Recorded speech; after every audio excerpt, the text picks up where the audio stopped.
오늘은 이제 크로스의 15가에 나오는 5개 그림 가운데 이제 두 번째, 세 번째 그림을 살펴보려고 하는데요. 그걸 살펴보기 전에 먼저 지난주에 살펴봤던 그림을 좀 살펴보고 나서 넘어가겠습니다. 지난주에 봤던 그림이 바로 이 그림이죠.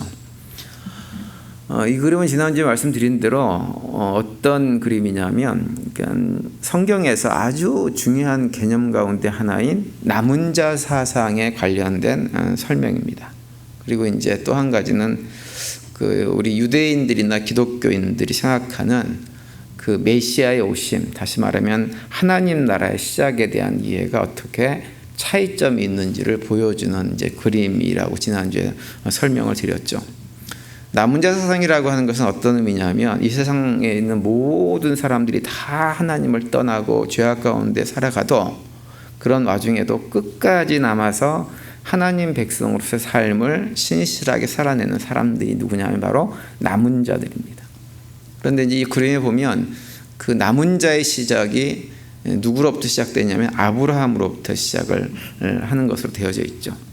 그리고 이제 아브라함으로부터 시작을 해가지고 이제 가장 남은 자가 구약 시대에 많았던 시기는 언제냐면 이스라엘 백성들이 출애굽하고 나서 시내산에서 하나님과 언약을 맺었던 때가 가장 구약으로 봤을 때는 많은 남은 자가 이렇게 존재했던 시기입니다. 그래서 이때는 어쨌든지 그 이후에 어떻게 됐든지 이때는 모두가 다 이구동성으로 하나님의 말씀에 순종해서 우리가 끝까지 변하지 않고 살아가겠습니다라고 고백했던 때가 이때이기 때문에 그렇습니다. 그런데 이제 불행하게도 구약 시대의 역사가 쭉 흘러오면서 어떻게 됐냐면 남은 자들이 점점 줄어들고 결국은 남은 자가 구약 시대에 다 사라져 버립니다. 사라져 버렸는데 그러다가 새로운 남은 자가 등장을 하죠. 이제 그 가운데 노란색으로 그려져 있는 분, 그 남은 자가 누구냐면 바로 예수님이라고 지난주에 말씀드렸습니다. 그래서 그 예수님으로부터 이제 새로운 남은 자들, 새 이스라엘이라고도 얘기하기도 하고, 여기 뭐 그리스도인이라고도 언급되고 있는 숫자가 점점 많아지게 된다라고 하는 것을 이제 지난주에 설명을 드렸습니다. 그리고 이제 아래에 있는 그림은 앞에 잠깐 말씀드린 대로 유대인들과 기독교인들과의 관계 속에서 메시아의 오심과 하나님 나라의 시작에 대한 이해가 어떻게 차이가 있느냐라고 하는 것을 그려놓은 거죠. 그래서 가운데 부분이 유대인들이 갖고 있는 메시아의 오심과 하나님 나라의 시작에 대한 것인데요. 유대인들은 여전히 아직도 자신들의 메시아가 오지 않았다고 생각을 합니다. 현재 기준으로. 그래서 언젠가 메시아가 오시는 날이 올 것이고 미래 올 것이고, 그때가 되면 주의 날, 하나님의 나라가 그때 가서 시작된다라고 하는 소망을 가지고 지금도 살아가고 있습니다. 반면에 이제 아래 노란색 넓게 그려진 것은 누구냐면 바로 우리 기독교인들이죠. 우리 기독교인들에게는 현재 시점으로 봤을 때 이미 메시아는 오셨어요. 그리고 메시아가 오심으로 해가지고 하나님의 나라가 이미 시작이 되었습니다. 그래서 이 땅에 살면서도 그 예수님께서 시작하신 하나님의 나라를 맛보고 경험하고 누리면서 삶을 살아가고, 우리가 기다리는 것도 있습니다. 우리가 기다리는 것은 뭐냐? 재림하실 예수님을 갖다가 소망하는 거죠. 그것이 이제 지난주에 우리가 살펴봤던 이 그림에 대한 개략적인 이제 설명이었습니다. 그리고 이제 오늘은 두 번째하고 세 번째 그림을 볼 텐데요. 두 번째 그림은 이 그림이에요. 이 그림인데요. 이 그림의 제목은 옛 언약과 새 언약이라고 하는 제목입니다. 그래서 이 그림은 뭘 얘기해 주냐면, 옛 언약, 구약에서 하나님 나라는 어떤 의미였고, 새 언약, 신약에서 하나님 나라는 어떤 의미인지를 우리에게 설명을 해줘요. 다시 말하면 언약이 어떻게 성취되었는가라고 하는 차원에서 하나님 나라에 대한 이해를 우리한테 이렇게 보여주고 있는 그림이 이 그림입니다. 이 그림도 굉장히 중요한 그림 가운데 하나입니다. 이 그림에 보시면 먼저 앞부분에, 중간 앞부분에 보면 A하고 D하고 이렇게 써져 있죠. 좀 확대하면 이렇게 돼 있어요. A하고 D. 그렇죠? A는 뭐고 D는 뭘까요? A는 아브라함의 이니셜 A고요. D는 누구의 이니셜일까요? 다윗의 이니셜입니다. 그래서 A는 아브라함을 얘기하는 거고 D는 다윗을 의미하는 것인데요. 그 A라고 되어 있는 부분의 맨 위에를 보시면 다시 이제 원그림으로 들어가서 보시면 뭐라고 되어 있냐면 하나님이 아브라함과 하신 언약의 내용이 맨 위에 기록이 되어 있어요. 그러면서 그 설명이 뭐냐면 하나님과 아브라함이 맺었던 언약은 하나님께서 일방적으로 하신 언약이다라고 설명이 되어 있습니다. 그래서 하나님께서 이제 그 아브라함과 언약을 맺으면서 자손을 많이 주겠다. 그 다음에 그들을 복의 근원이 되게 하겠다. 또 한 가지는 내가 땅을 너희들에게 주겠다. 이렇게 약속을 하나님께서 아브라함에게 창세기 15장에서 하셨죠. 그 언약의 핵심은 뭐냐면 너희 자손을 하늘의 별처럼 많아지게 하겠다는 것이 이제 핵심입니다. 왜냐하면 그것이 중요한 이유는 결국은 남은 자를 그렇게 많이 있게 해주겠다고 하는 말씀과 똑같은 의미예요. 아브라함의 후손을 많이 있게 해주겠다고 하는 말을. 그래서 그들을 통해서 세상에서 하나님을 이렇게 드러내고 선포하고 하나님으로부터 복을 받아서 그들에게 나눠주는 자로 삼겠다라고 하는 것이 창세기 15장에서 하나님께서 아브라함과 맺은 언약의 내용이었죠. 그리고 이제 아브라함과 그 D라고 되어져 있는 그림 사이에 여기 보면 산이 그려져 있는데 이 산은 이제 우리가 너무나 잘 아는 시내산입니다. 시내산. 그래서 이제 이스라엘 백성들이 하나님과 언약을 또 맺는 장면이 기록이 되어져 그 내용을 그려놓은 거죠. A에서 아브라함이 하나님과 맺었던 언약은 일방적인 언약입니다. 일방적인 언약. 그래서 종적 언약이다. 뭐 이렇게도 얘기를 하는데요. 이스라엘 백성들이 광야에 나와가지고 하나님과 맺었던 언약은 쌍방 언약이에요. 주거니 받거니 하는 언약. 그래서 횡적 언약이라고 얘기합니다. 그래서 우리 인간의 편에서 우리 인간들의 신앙 양심에 따라서 반드시 의무적으로 감당해야 되는 수행에 대한 조항이 있는 율법 조항이 있는 언약이 이 시내산 언약이죠. 그래서 말씀을 지키면 복을 받고 말씀을 지키지 않으면 저주를 받는다는 내용이 언약 안에 포함이 되어져 있습니다. 그리고 이제 D 부분은 데이빗이신데 이것은 다윗과 함께 하나님께서 하신 언약이죠. 언제 언약을 했냐면 다윗이 그 하나님의 성전을 짓고 싶어 했는데 하나님께서 그것을 허락하지 않으셨습니다. 그러면서 허락하지 않으면서 이제 하나님께서 주신 언약의 내용이 뭐냐면 너의 왕위가 영원하게 될 것이다라고 하는 약속을 주시죠. 그래서 이제 그 전체 그림을 보면 여기 D 위에 뭐가 그려져 있냐면 왕관이 그려져 있죠. 그리고 그 맨 위에도 뭐라고 되어 있냐면 이것이 하나님께서 다윗에게 일방적으로 한 언약이다라고 하는 것을 또 언급을 해놓고 있습니다. 그래서 이제 구약 시대에 하나님께서 이스라엘 백성들하고 맺은 이 언약을 이렇게 보면 주로 어떤 것이 많이 강조되어져 있냐면 이 땅에서 정치적으로 이루어질 어떤 하나님의 나라에 대한 개념이 굉장히 강합니다.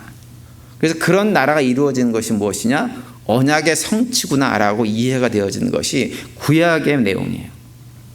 그런데 이제 안타깝게도 하나님께서 이스라엘 백성들에게 그런 형태의 언약을 주셨는데 어떻게 됐나요? 이스라엘 백성들이 하나님과 맺은 언약을 본인들 스스로 다 파기해버렸잖아요. 그죠? 파기해버려서 결국은 어떻게 됐어요? 하나님께 심판을 받고 바벨론 포로로 잡혀가면서 그들이 가졌던 모든 기대와 소망들이 다 무너져 내립니다. 그래서 바벨론 포로로 잡혀가 있는 동안에 그 언약들은 다 결국 사라져 버렸다고 해도 과언이 아니에요. 그러면서 이제 바벨론 포로로 가면서 여기 왕관 옆에 보면은 퀘션 마크가 되어 있잖아요. 그죠? 이 퀘션 마크는 그들이 바벨론 포로로 잡혀가 있는 동안에 또 잡혀가면서 세 가지 질문을 했던 것입니다. 세 가지 질문. 첫 번째, 우리 하나님은 이제 어디 계시느냐? 그리고 하나님께서 분명히 다윗의 왕위가 영원할 거라고 약속을 하셨는데 그 왕위는 이제 어떻게 될 것이냐라고 하는 질문들. 세 번째 질문은 뭐냐면 하나님께서 이방신들에 비해서 힘이 약해지셨나? 그래서 우리가 이렇게 끌려가는가? 이런 질문들을 하면서 포로 생활을 하고 그런 질문들을 하는 동안에 이스라엘 백성들이 포로 생활을 하면서 영적으로 새로운 깨달음들을 얻게 되었습니다. 우리가 어떠한 존재인지 어떻게 살아야 되는지를 다시 깨닫고 다시 그들이 스스로 다짐하고 결단하기를 우리가 이제는 하나님의 율법, 언약을 갖다가 철저하게 지켜서 이제 다시는 이런 바벨론 포로 같은 어려움들을 겪지 않아야 되겠다라고 해서 그 이후에 생겨진 것이 무엇이냐면 유대교라고 하는 종교로 세워지는 거죠. 그래서 여기 보시면 이제 바벨론 포로기 이후에 유대교에 대한 내용이 나옵니다. 그래서 유대교는 자신들이 율법을 철저하게 지키게 되어지면 메시아가 오셔서 자신들을 구원해 주고 주의 날 하나님의 나라를 이 땅에 다시 실현시켜 줄 것이다 라는 생각을 했습니다. 그래서 여기 사람 보면 위에 사람 머리 위에 뭐가 있어요? 율법이 올려져 있죠. 그래서 늘 율법을 열심히 연구했어요. 그리고 특별히 이제 율법 가운데서도 안식일 율법을 갖다 열심히 연구해가지고 우리가 안식일을 열심히 지키면 주의 날이 메시아가 오시는 날이 빨리 도래할 것이다 라고 해가지고 열심히 지켰습니다. 그런데 이제 그런 유대인들의 생각이 틀렸죠. 잘못된 것입니다. 그래서 이 그림에도 보면 그들의 생각이 틀렸음을 보여주기 위해서 하나님을 찬양하는 손이 아니라 손을 다 내리고 있어요. 하나님께서 기뻐하지 않는 생각을 그들이 한 겁니다. 그래서 결국은 예수님이 오시기 전까지 유대인들은 율법에 대해서 완전히 잘못된 인식을 가지고 생활을 하게 되어집니다. 그래서 결국 그리고 나서 이제 누가 오셨느냐? 예수님이 마침내 오셨어요. 그래서 여기 보시면 원 그림 가면 유대교 바로 옆에 뭐가 있어요? 빨간 줄이 쭉 그어져 있고 위에 말 구유에 있는 예수님의 그림이 그려져 있는 거예요. 이 빨간 줄의 의미는 어떤 의미냐면 두 가지 의미가 있어요. 하나는 뭐냐면 하나님께서 이 땅에 인간 육신을 입고 오셨다라고 하는 의미도 있고 또 한 가지는 예수님께서 오심으로 옛 시대는 지나가고 새로운 시대가 시작되었음을 이렇게 보여주고 있는 의미입니다. 그래서 그 새롭게 오신 예수님께서 새로운 언약을 갖다가 만들어 주셨어요.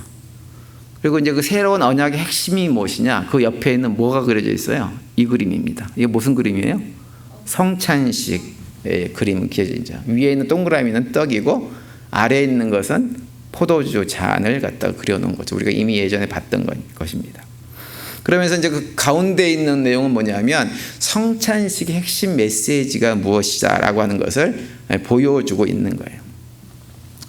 그래서 이제 성찬식에 있는 분 누구예요? 그 포도주 잔 안에 있는 분은 예수님이죠, 예수님. 왕이신 예수님께서 이 땅에 어떤 모습으로 오셨어요? 종의 모습으로 오셔서 섬기셨어요. 그래서 섬김의 극치인 십자가에서 우리의 죄를 다 대속하고 피를 흘리고 살이 찢기는 삶을 우리를 위해 사셨죠. 그래서 성찬식은 어떤 자리냐?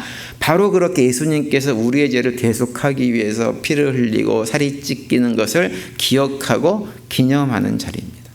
그래서 성찬식을 하면서 다시 오실 주님을 소망하는 가운데 우리는 성찬식을 할 때마다 우리의 죄를 다시 한번 회개하고 예수님을 주님으로 영접한 우리가 하나님의 백성으로 또 남은 자로 이 땅에 남은 자로 삶을 살아갈 것을 늘 새롭게 다짐하고 고백하는 자리가 어떤 자리냐? 성찬의 자리입니다.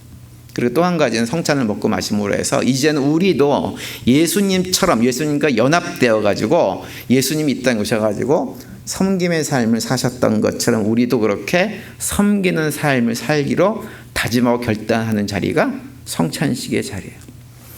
그래서 사실은 성찬식은 그런 의미이기 때문에 사실 주일날 하는 설교보다 훨씬 더 중요한 메시지를 담고 있습니다. 그래서 이제 캐톨릭 같은 경우는 매주 성찬식을 하죠. 그리고 미국 장로교회 같은 경우도 사실은 많은 교회들이 미국 교회들은요 한 달에 한 번씩 성찬식을 합니다. 우리는 1년에 4번, 5번 정도뿐이 안 하지만 미국 교회는 그렇게 성찬식을 꽤 많이 하는 편입니다. 왜냐하면 성찬식이 그만큼 중요하기 때문에 그래요. 먹고 마시면서 주님을 기억하고 새로운 다짐과 결단들을 계속할 때 그것이 우리에게 영적인 성숙을 가져다 주기 때문에 그래요. 그런데 이제 여기서 성찬식에 대해서 우리 한 가지 좀 생각을 하고 넘어가야 될 것이 있습니다. 이걸 제가 언제가 설명을 드렸는지 안 드렸는지 잘 모르겠어요. 무슨 설명이냐면 왜 예수님은 성찬식을 거행을 하시면서 포도주를 사용하셨을까요? 그 이유가 뭐예요? 제가 옛날에 한번 설명을 했나요? 설명한 적 기억나세요? 설명해도 뭐 기억이 안 나실 거예요. 왜 예수님은 성찬식을 하면서 포도주를 사용하셨을까요? 그것은 무엇과도 깊은 연관이 좀 있냐면 요한복음 2장에 보면 예수님께서 공생애를 막 시작을 하시면서 행하신 첫 번째 이적과도 깊은 연관이 있습니다. 예수님께서 행하신 첫 번째 이적이 뭐예요? 가나안 혼잔치에서 물을 포도주로 만드신 일입니다. 왜 예수님은 그 가나의 혼인잔치에서 물로 포도주를 만든 이적을 가장 첫 번째 이적으로 행하셨을까요? 그 이유가 뭘까요? 피의 색깔과 포도주 색깔이 비슷해가지고 피를 상징하기 위해서 포도주를 사용하신 걸까요? 그런 것이 아니에요. 예수님께서 가나의 혼인잔치에서 물로 포도주로 만드는 이적을 첫 번째 이적으로 행하시고 또 성만찬을 하실 때 포도주를 사용하신 이유는 무엇이냐면 그 포도주라고 하는 것이 구약에 보면 어떤 의미로 되어 있냐면 메시아가 오심으로 행하게 되어질 잔치, 메시아 잔치, 천국 잔치를 상징하는 것이 포도주이기 때문에 포도주를 사용한 거예요.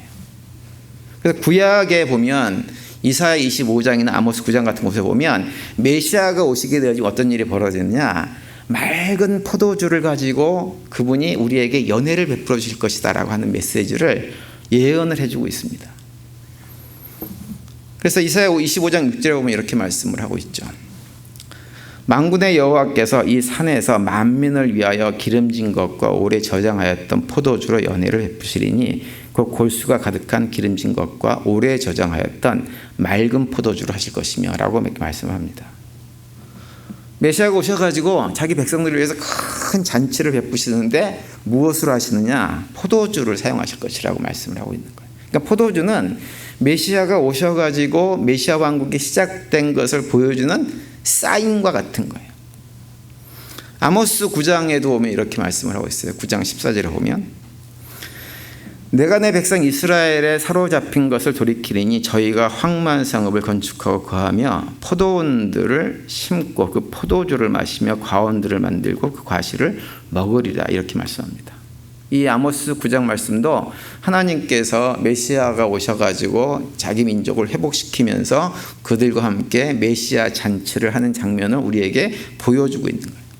그래서 예수님께서 포도주를 사용하셨다고 하는 것은 뭘 의미하냐면 메시아 시대가 왔다, 내가 메시아다 라고 하는 것을 보여주고 있는 거죠.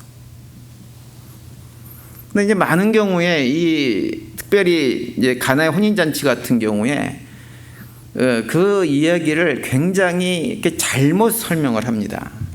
가나 혼인잔치 본문을 사용하면서 주로 어디에 초점을 두냐면 그 가정이 예수님을 초대해가지고 그 종들이 순종을 했더니 물이 포도주로 변하는 놀라운 축복을 그 가정이 경험을 했다더라. 그러면서 이제 그 종들의 순종에 초점을 두고 우리가 그렇게 순종을 하면, 말씀에 순종을 하면 예수님에게 말씀에 순종하면 우리도 그렇게 축복을 받게 될 것이다 라고 하는 것에 굉장히 강조점을 둡니다. 또 캐톨릭 같은 경우는 뭐에 강조점을 둬요? 예수님께서 자기 어머니에게 부탁했더니 어머니의 부탁을 듣고 예수님께서 그 포도주를 만들었다 그래가지고 마리아를 또 굉장히 또 강조합니다. 그래서 우리가 기도할 때도 마리아의 이름으로 하면 하나님께서 훨씬 더 잘 들어주신다 이러면서 또 마리아를 갖다가 막 좀 띄우는 이런 일들을 좀 하고 있죠. 그게 다 잘못된 해석입니다. 잘못된 이해고. 가나의 혼인잔치 얘기는 한마디로 얘기하면 내가 메시아다라고 하는 거예요. 예수님께서 자기를 선언하신 거예요. 내가 누구냐? 메시아다. 혼인잔치, 메시아 천국잔치는 시작됐다라고 하는 것을 말씀하고 있는 거예요. 그래서 우리가 거기에 강조점을 둬야지 엉뚱한 곳에 강조점을 두고 설명을 하면 안 되는데 그러한 경우가 너무 많이 있어요. 우리가 성경을 이렇게 해석하는 그 잘못된 해석들이 여러 가지가 있는데 한 가지를 더 말씀드리면 어떤 것도 있냐면 예를 들어서 누가복음 5장에 보면 이런 내용이 나옵니다. 말씀을 마치시고 시몬에게 이르시되 깊은 데로 가서 그물을 내려 고기를 잡으라. 시몬이 대답하여 가로되 선생이여 우리들이 밤이 맞도록 수고를 하였으되 얻은 것이 없지만은 말씀에 의지하여 내가 그물을 내리리이다 하고 라고 얘기해요. 밤새도록 고기를 잡았는데 베드로를 비롯한 거기 있던 친구들이 고기를 하나도 얻지를 못했어요. 그런데 예수님 오셔가지고 깊은 곳에 가서 그물을 내려라 라고 명령을 하셨어요. 근데 베드로가 얘기하는 거예요. 우리가 밤새도록 열심히 다 고기를 잡아봤지만 안 됐지만 수고해도 안 됐지만 주님께서 그물을 내리라고 하니까 우리가 내리겠습니다. 이렇게 대답을 하는 거죠. 우리가 너무나 잘 아는 내용이에요. 근데 이 본문을 가지고 어떻게 이제 더 많이 설명을 하냐면 베드로가 순종했다는 거에 또 강조점을 둡니다. 그러면서 베드로가 순종해서 깊은 곳으로 가서 그물을 내렸더니 물고기를 많이 잡았다라고 하는 것에 또 강조점을 둬요. 그러면서 어떤 얘기를 하냐면 우리도 기도의 깊은 곳으로 들어가야지. 헌신의 깊은 곳으로 들어가야지. 또 헌금 생활의 깊은 곳으로 들어가야지. 그렇게 순종을 하면 어떻게 되느냐? 주님께서 우리에게 엄청난 축복을, 마치 베드로가 엄청난 물고기를 잡은 것처럼 그런 축복을 주실 것이다 라는 식으로 설명을 하는 경우가 상당히 많이 있어요. 그러면서 우리도 베드로가 예수님을 배에 모신 것처럼 우리도 예수님 모시고 더 깊은 곳으로 자꾸 나가게 되면 우리 인생이 어떻게 되느냐? 축복받는 인생이 된다. 이렇게 설명을 많이 하죠. 근데 이 본문도 그렇게 보면 안 되는 본문입니다. 왜냐하면 누가복음 5장 5절 이후에 보면 그 내용이 나오는 내용이 전혀 그런 것과 상관이 없는 내용이에요. 베드로가 예수님께서 하신 말씀을 듣고 깊은 곳에 가서 그물을 내렸어요. 그랬더니 정말 고기가 많이 잡혔어요. 그리고 나서 그 고기가 많이 잡히는 걸 보고 나서 베드로가 어떻게 반응을 하나요? 예수님 앞에서 꿇어 엎드려가지고 저는 죄인입니다. 저를 떠나십시오. 이렇게 고백을 해요. 그러면서 그 고백을 하고 예수님께서 이제 나를 따르라 그랬더니 베드로가 어떻게 해요? 자신의 모든 것을 버려두고 주님을 따랐다라고 기록을 하고 있어요. 만약에 누가복음 5장 이 말씀이 베드로가 순종했던 고기를 많이 잡아주셨다고 하는 얘기를 하고 있는 것이라고 한다면 베드로가 예수님을 모든 걸 버려두고 따라가면 안 되는 거예요. 떠나지 말고 뭘 해야 되나요? 예수님 나랑 동업합시다. 그래가지고 예수님하고 같이 어부일을 계속하는 거예요. 그래서 고기 열심히 많이 잡아가지고 돈 많이 벌면 11조도 많이 내고 물질로 헌신도 하고 세계 선교도 하고 막 이러면서 사역을 막 키워나가야지 그것이 정상이에요. 그 축복을 강조하는 것이라고 한다면. 그래야지 깊은 곳에 던졌더니 축복받았다라고 하는 말이 성립이 되는 거예요. 그런데 그 이후의 이야기가 전혀 그렇게 전개되지 않습니다. 오히려 어떻게 해요? 베드로가 모든 것을 버려두고 예수님을 따라갔다라고 얘기해요. 그러니까는 이 베드로가 물고기를 많이 잡은 얘기는 순종했기 때문에 복받았다라고 하는 얘기하고는 아무런 상관이 없는 얘기라고 하는 거예요. 그럼 여기서 한 가지 더 질문을 하면, 그렇다고 한다면 베드로는 왜 모든 것을 버려두고 그 많은 물고기를 잡았는데 잡은 물고기 다 버려두고 배도 버려두고 모든 걸 다 버려두고 예수님을 따라갔을까요? 이거 뭘 얘기할까요? 이것은 무슨 얘기냐면 우리에게 메시아이신 예수님께서 오시면 어떤 변화가 일어나냐면 사람들이 생각하는 복의 의미가 근본적으로 달라진다고 하는 것을 우리에게 얘기해 주고 있는 거예요. 유대인들이 기대했던 메시아는 어떤 메시아냐면 자신들에게 이 땅에서 누리는 물질적인 정치적인 이런 복을 갖다가 가져다 줄 어떤 분으로 이생의 복을 꿈꾸게 만들었던 분이 그들의 메시아가 아니었어요. 근데 진짜 메시아이신 예수님을 만나고 보니까 엄청난 물고기를 잡긴 잡았는데 베드로 입장에서 이것이 아무런 의미가 없다고 하는 것을 깨달았게 된 거예요. 그걸 얘기해 주고 있는 거예요. 오히려 주님을 만났더니 메시아를 만났더니 어떤 일이 벌어졌느냐? 내가 죄인이구나 라고 하는 것을 확인하고 고백하게 되어지고 이제는 내가 더 이상 이 세계의 복이 아닌 정말 신령한 복을 따라가야 되겠구나 라고 하는 마음의 변화가 생겼다는 것을 보여준 사건이 베드로가 물고기 잡은 사건을 통해서 우리에게 들려주고자 하는 메시지입니다. 예수님은 구약의 이스라엘 백성들이 언약을 하나님께 맺으면서 가졌던 잘못된 기대, 이생의 복을 갖다가 신령한 복으로 바꾸신 분이세요. 그래서 실제로 우리가 복음서를 보면 예수님께서 이 땅에서 우리에게 복을 주시겠다고, 물질적인 복을 주시겠다고, 잘 먹고 잘 사는 복을 주시겠다고 말씀을 하신 적이 한 번도 없으세요. 제가 왜 이런 말씀 드리냐면 우리가 성경을 읽을 때 초점을 바르게 잘 해야 됩니다. 잘못된 초점을 가지고 성경을 바라보고 읽고 기대하면 우리 기독교 신앙이 예수를 믿는 크리스찬들의 모임이 아니라 무당 종교가 되어질 수 있어요. 갖다 바치면 복 줄게 라고 하는 무당 종교가 얼마든지 될 수가 있습니다. 유대인들이 기대했던 메시아의 나라는 일종의 무당 종교와 같은 기대를 가지고 있었던 신앙이었어요. 근데 예수님은 그것이 아니라고 하는 거죠. 예수님 이 땅에 오셔가지고 이제 구약에서 신약으로 옮기면서 우리에게 성취해 주시고자 하는 복은 무엇이냐? 이 땅이 이상해 보이는 장기 신약가 있다가 사라질 것의 복이 아니라 신령한 복이에요. 그 신령한 복이 뭘까요? 죄인이었던 우리가 하나님의 심판으로, 하나님과 원수가 돼서 하나님의 심판으로 멸망당할 수밖에 없었는데, 본래는 그런 우리가 하나님과 관계가 회복되어져서 하나님의 백성으로, 하나님의 자녀로 삶을 새롭게 살아가게 되는 복, 그 복을 얘기하고 있는 거예요. 그것이 무엇이냐?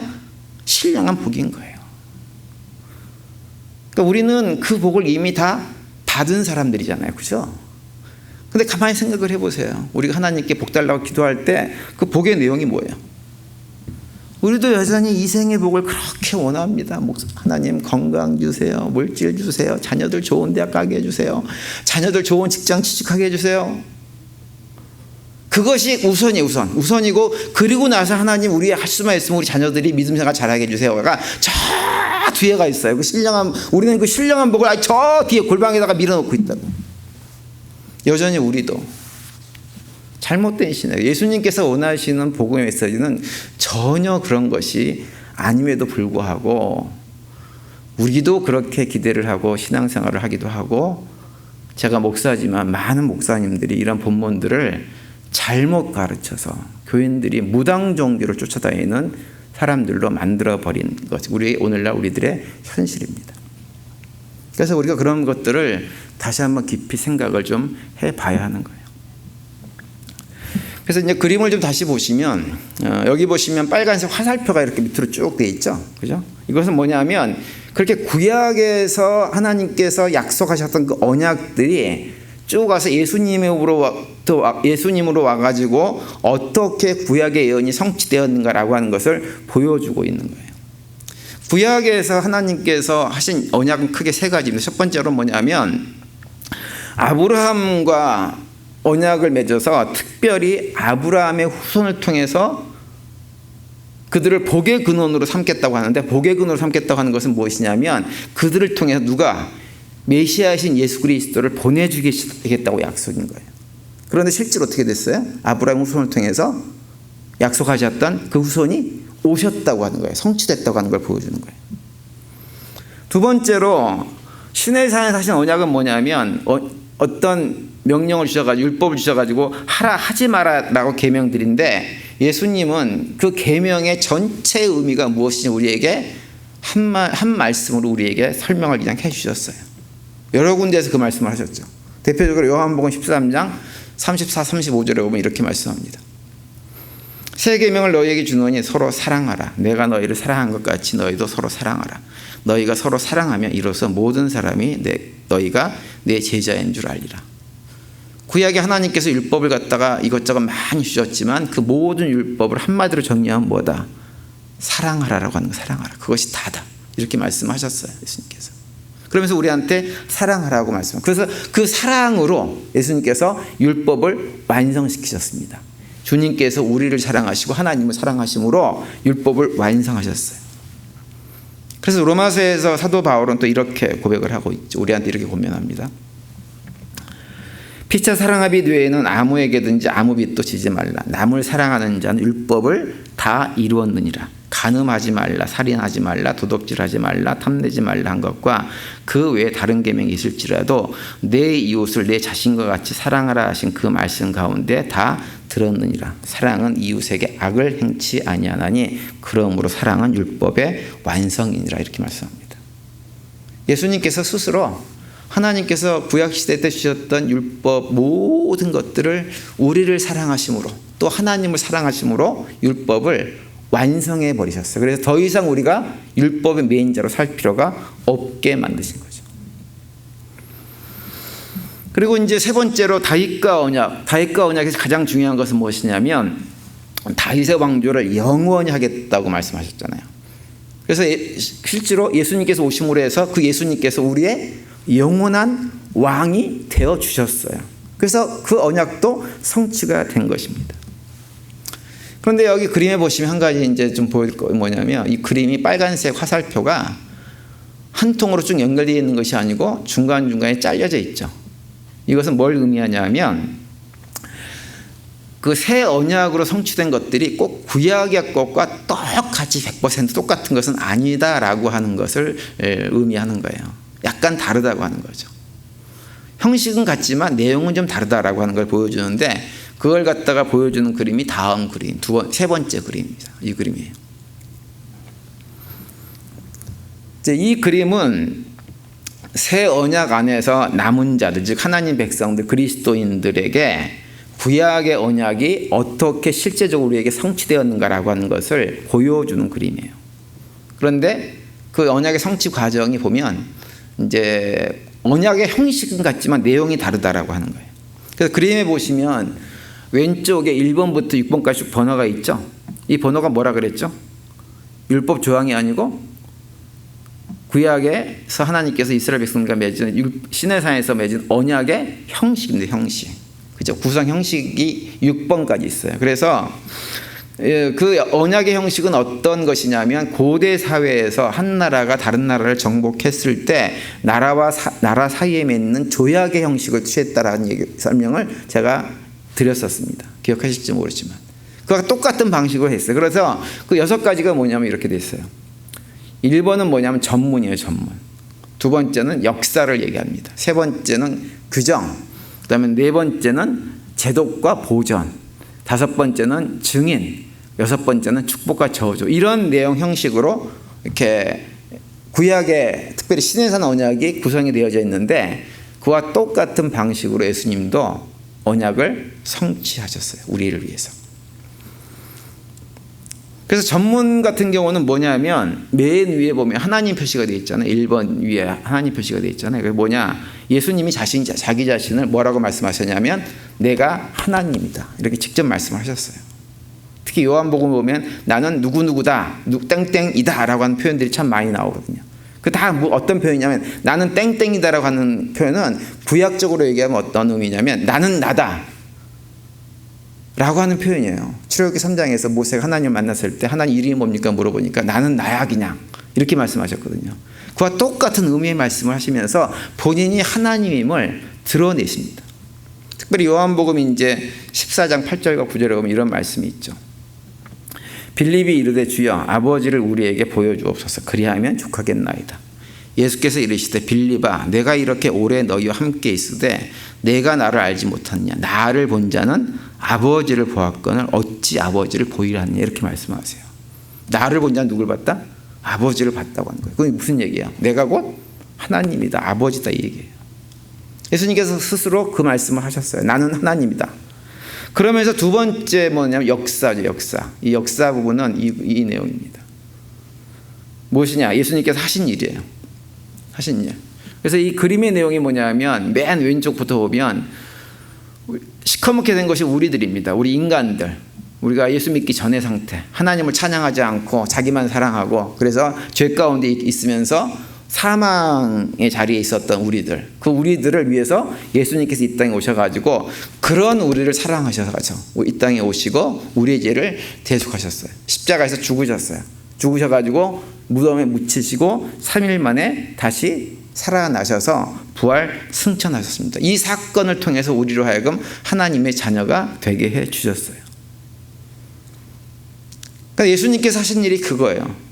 그래서 예수님께서 이렇게 우리를 위해서 해 주시고 나서 세 번째로 주님께서 우리에게 그러므로 너희들이 이렇게 살아야 돼 라고 하신 말씀이 있어요. 그것이 뭐냐면 세 번째 내용이에요. 세 번째 규정. 근데 규정에 보면 세 번째 그림이 하나로 돼 있죠. 그죠? 그림이 하나 있죠. 이게 누구냐면 우리의 모습이에요. 머리가 동그라미가 두 개가 아니고 하나니까. 우리예요, 우리. 우리도 예수님께서 섬김의 삶을 사셨던 것처럼 우리도 섬김의 삶을 살아가는 것, 그것이 예수님께서 우리에게 원하시는 것입니다. 제가 이 얘기는 여러 번 말씀을 드렸어요. 여러 번 말씀을. 우리가 하나님을 사랑하고 이웃을 사랑한다고 얘기를 할 때 하나님을 사랑하는 방식은 어떤 방식으로? 순종하는 방식으로 사랑하는 거예요. 말씀에 순종하는 거. 그런데 하나님께서 우리가 무엇에 순종하기를 원하느냐? 하나님께서 우리에게 요구하시는 건 뭐냐면 너희 형제들끼리 서로 섬기며 살아라. 이걸 하나님께서 원하세요. 섬기며 사는 거. 예수님께서 그래서 우리에게 보여준 대표적인 것이 뭐냐면 세족식이잖아요. 세족식을 통해서 다른 형제자매의 더러운 부분, 연약한 부분을 씻어주고 덮어주고 보이지 않게 만들어준 삶을 사는 것. 그것이 뭐냐면 섬김이에요. 밥 사주는 게 섬김이 아니에요. 뭐 생일 됐다고 카드 보내주는 게 섬김이 아니에요. 무엇이 섬김이냐? 진짜 섬김은 형제 자매의 연약하고 부끄럽고 민망하고 내놓기 싫어하는 이런 부분들을 내가 가진 은사와 능력을 가지고 덮어주고 보이지 않게 만들어주는 것이 섬김이란 말이에요. 그래서 우리 성도들은 어떤 삶을 살아야 되냐면 다른 사람의 약점과 허물, 연약함들을 드러내는 삶을 살지 말아야 됩니다. 그걸 비난할 수가 없어요. 왜냐? 그것을 채워줘야 될 사람들이 누구예요? 비난하는 자기 자신인 거예요. 근데 다른 사람이 그걸 드러났다는 얘기는 뭐예요? 내가 그걸 채워주지 않음으로 해서 그게 드러난 거란 말이에요. 그러니 내가 누군가를 비난할 때 비난의 화살이 결국 누구한테 오는 거예요? 나한테 오는 거예요. 나한테. 내가 하지 않음으로 해서. 그러니 우리는 누구도 욕하고 비난하고 정죄할 수가 없는 것입니다. 그것이 무엇이냐? 주님께서 우리에게 원하시는 섬김이에요. 섬김. 예수님께서 가늠한 여인 사람들이 돌려쳐서 죽이려고 하니까 말씀하셨죠. 너희 가운데 죄 없는 자가 먼저 쳐라 이렇게 말씀하세요. 우리는 아무에게도 돌을 던질 자격이 없는 사람들입니다. 그리고 오히려 가늠한 여인의 그 어려운 분들을 덮어줘야 될 사람들이 우리인 거예요. 그것이 예수님께서 우리에게 요구하신 단 한 가지 규정입니다. 그러면서 이제 예수님께서 우리한테 또 뭐도 말씀, 네 번째, 제독과 보전. 그래서 열심히 지키도록 가르치라고 말씀을 하셨어요. 마태복음 28장 19절 20절에 보면, 특별히 20절에 보면 이렇게 말씀하죠. 이건 넘어가죠. 내가 너희에게 분부한 모든 것을 가르쳐 지키게 하라. 볼지어다 내가 세상 끝날까지 너희와 항상 함께 있으리라 이렇게 하시니라 이렇게 말씀하고 있어요. 여기서 보면 분부한 모든 것을 가르쳐 지키게 하라고 하는 얘기는 뭐냐면 지킬 때까지 가르치라고 하는 거예요. 지킬 때까지. 그러니까 우리의 역할은 뭐냐면 계속 누군가 여러 가지 하나님께 나에게 주신 은사를 가지고 주변 사람들이 신앙 안에서 바르게 살 수 있도록 좋은 방향에서 격려하고 세워주고 할 수 있다라고 해주고 하는 역할을 하는 것. 그래서 하나님의 말씀대로 예수님께서 우리에게 명령하신 대로 서로가 서로를 섬기는 삶을 살도록 계속 독려해 주는 것. 이것이 우리들이 끊임없이 해야 될 일입니다. 왜냐하면 그것이 예수님께서 하신 우리에게 명령하신 모든 것의 다이기 때문에. 그걸 계속하는 거예요. 그리고 다섯 번째로는 뭐냐? 증인이에요. 증인. 이 증인은 누가 증인일까요? 우리가 증인이에요. 우리가 증인. 사도행전 1장 8절에 보시면 말씀하죠. 오직 성령이 너희에게 임하시면 너희가 권능을 받고 예루살렘과 온 유대와 사마리아 땅 끝까지 이르러 내 증인이 되리라 하시니 이렇게 말씀하세요. 우리 모두가 다 증인으로 세워진 존재들입니다. 그 증인의 삶을 우리가 살아가는 거죠. 이 모든 것에 대한. 그리고 마지막으로 이제 이 새 언약에도 보면 심판과 저주가 있어요. 축복과 심판, 저주가 같이 있어요. 여섯 번째가 뭐냐면 축복과 저주입니다. 여섯 번째. 이 얘기는 마태복음 25장에 나오는 양과 염소 비유를 통해서 우리에게 말씀을 대표적으로 해주고 있죠. 그래서 그 얘기 맨 마지막 절 46절에 보면 이렇게 말씀하세요. 그들은 영벌에, 의인은 영생에 들어가리라 하시니라. 여기서 그들은 누구냐면 악인들 말하는 거예요. 악인들은 영벌에 들어가고 의인들, 양으로 묘사되는 의인들은 영생에 들어가리라 이렇게 말씀을 하고 있는 것입니다. 그래서 우리가 이제 이 그림을 통해서 알 수 있는 것은 뭐냐면 예수님이 구약의 언약을 새 언약으로 완전하게 완성시키셨다고 하는 것을 우리가 알 수가 있어요. 그래서 우리가 해야 될 것은 무엇이냐 이제 예수님께서 완성하신 이 새 언약 백성으로 그냥 신실하게 삶을 살아가는 것입니다. 그래서 예수님께서 행하신 그 대속의 은혜를 기억하면서 늘 감사하는 가운데 예수님께서 우리에게 본을 보여주신 대로 어떻게 살아가요? 섬김의 삶을 살아가면서 하나님을 사랑하고 이웃을 사랑하는 하나님 백성으로 살아가는 것. 그것이 우리들이 이 땅에 살면서 살아가야 될 삶의 모습인 것입니다. 우리 교회 성도님들이 그러한 삶을 살 수 있었으면 좋겠어요. 그런 삶을 살면요, 교회가 행복해집니다.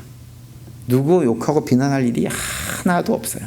그러면 다 서로 불쌍히 바라보고 서로 채워주는 자로 살면 정말 교회가 행복해질 거예요. 저는 우리 교회가 그런 교회가 될 수 있게 됐으면 하는 그런 바람입니다.